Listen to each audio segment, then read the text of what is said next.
The art of negotiation. How to get what you want without losing respect. Level C1. Advance. Negotiation is often misunderstood. Many people imagine it as a battle of pressure, clever tricks, or hidden manipulation. They picture two sides trying to outsmart each other, to win at any cost. In reality, effective negotiation has very little to do with domination and everything to do with understanding. The best negotiators are rarely aggressive. They are calm, attentive, and deeply aware of both their own goals and the emotions of the person sitting across from them. At its core, negotiation is not about forcing agreement. It is about creating conditions where agreement becomes possible without damaging trust or dignity. This is why negotiation is not only a professional skill but also a social one. We negotiate salaries, deadlines, responsibilities, prices, boundaries, and even emotional needs. Every time we try to align our wishes with someone else's expectations, we are negotiating whether we realize it or not.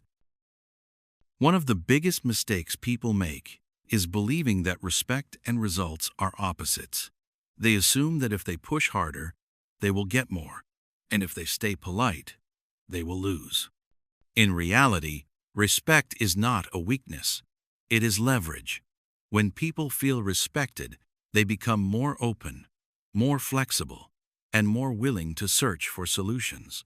When they feel attacked, even a good offer can sound unacceptable. Strong negotiation begins long before any conversation takes place. It starts with clarity. If you do not clearly understand what you want, why you want it, and what you are willing to give in return, you enter the discussion at a disadvantage. Confidence does not come from having power over others. It comes from knowing your own position. The calmer you are about your goals, the less defensive you become when others challenge them. Another crucial element is perspective. Many negotiations fail, not because the demands are unreasonable, but because neither side truly listens. People often wait for their turn to speak instead of trying to understand. Yet understanding does not mean agreeing. It means recognizing what matters to the other person, what they fear losing, and what they hope to gain. When you understand this, you gain insight into how flexible the situation really is. Emotions play a larger role in negotiation than logic alone. Even in business settings, decisions are influenced by pride, insecurity, fear, and a desire for recognition. Ignoring emotions does not make them disappear. On the contrary, it allows them to control the conversation silently. Skilled negotiators acknowledge emotions without dramatizing them. They create a space where tension can decrease, allowing rational discussion to emerge naturally. Language also shapes outcomes more than most people realize. The way something is said often matters more than what is said. Absolute statements tend to close doors. When someone hears phrases that sound final or aggressive, their instinct is to protect themselves, not to cooperate. Flexible language, on the other hand, keeps options open. It signals willingness to collaborate rather than compete. This does not mean being vague or dishonest. It means choosing words that invite dialogue instead of resistance. Silence is another powerful but often underestimated tool. Many people feel uncomfortable with pauses and rush to fill them with explanations or concessions. However, silence can give the other person space to think, reflect, and reveal information they might not have shared otherwise. It also signals confidence. Someone who is comfortable with silence appears grounded and self-assured, which naturally shifts the balance of the conversation. Timing matters as well. A reasonable request made at the wrong moment can fail, while the same request made later may succeed. Good negotiators pay attention to context. They sense when the other person is open and when they are defensive. They understand that pushing at the wrong time can damage long-term relationships, even if it brings short-term gains. Perhaps the most important principle of respectful negotiation is remembering that the relationship often outlasts the deal. Winning an argument but losing trust is rarely a success. True negotiation skill lies in reaching outcomes that both sides can live, with outcomes that preserve dignity and leave the door open for future cooperation. When people walk away feeling heard rather than defeated, you have negotiated well. In the end, negotiation is not a performance. It is a human interaction shaped by awareness, patience, and intention. Those who master it do not rely on tricks or pressure. They rely on clarity, empathy, and quiet confidence. They understand that getting what you want does not require taking something away from others. Very often, it simply requires understanding what truly matters on both sides of the table. As negotiations deepen, power dynamics begin to surface. Power in negotiation is often misunderstood as authority, money, or status.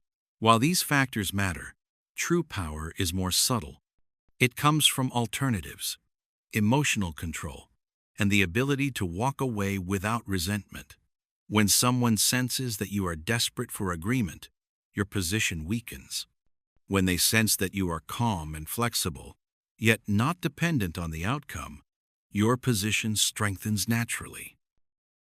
One of the most common mistakes in negotiation is confusing firmness with rigidity. Being firm means knowing your boundaries and communicating them clearly. Being rigid means refusing to adapt even when circumstances change.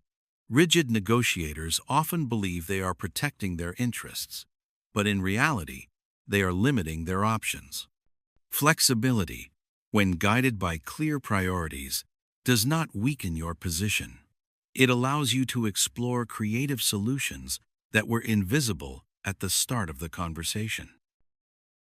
Another overlooked element is the role of identity.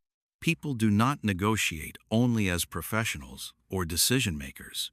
They negotiate as individuals with self-images they want to protect. No one wants to feel incompetent, manipulated, or publicly defeated. When negotiations threaten a person's identity, logic becomes secondary. Respectful negotiation avoids this trap by separating the person from the problem. Disagreements are framed as shared challenges, not personal failures.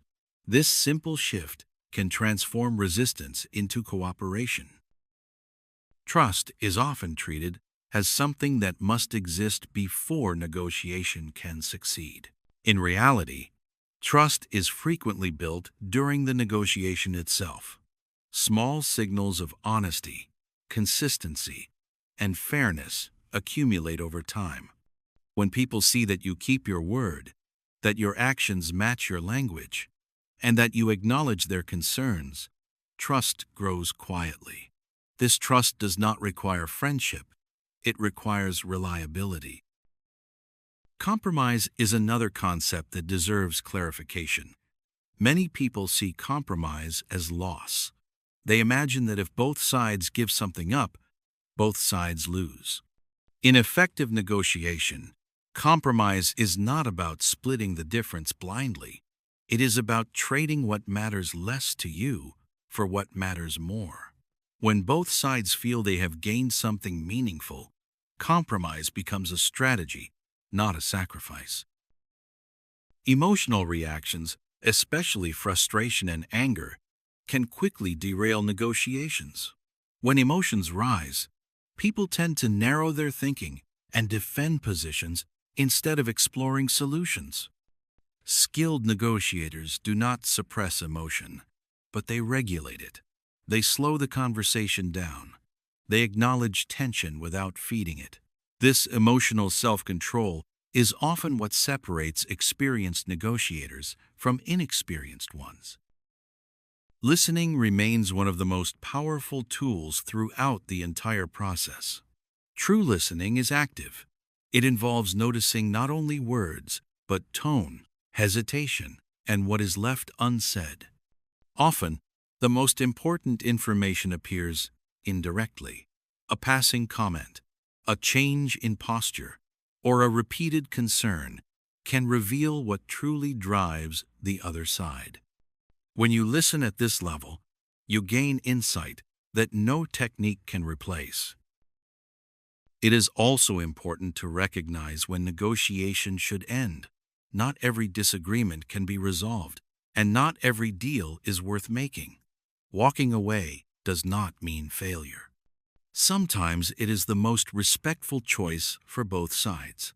Knowing when to stop protects your integrity and prevents long-term resentment. The ability to walk away calmly is often a sign of strength, not weakness. Over time, negotiation becomes less about techniques and more about character. People remember how you made them feel long after the details of the deal are forgotten. Those who negotiate with respect, clarity, and consistency build reputations that follow them across contexts. They become people others want to work with, even in difficult situations. In the end, the art of negotiation is the art of balance. It balances confidence with humility, firmness with empathy, and ambition with respect. When practiced thoughtfully, negotiation is not a struggle for dominance, but a process of alignment. It allows different interests to meet without collision and turns potential conflict into mutual understanding. This is how you get what you want, not by taking it, but by earning it in a way that leaves respect intact on both sides.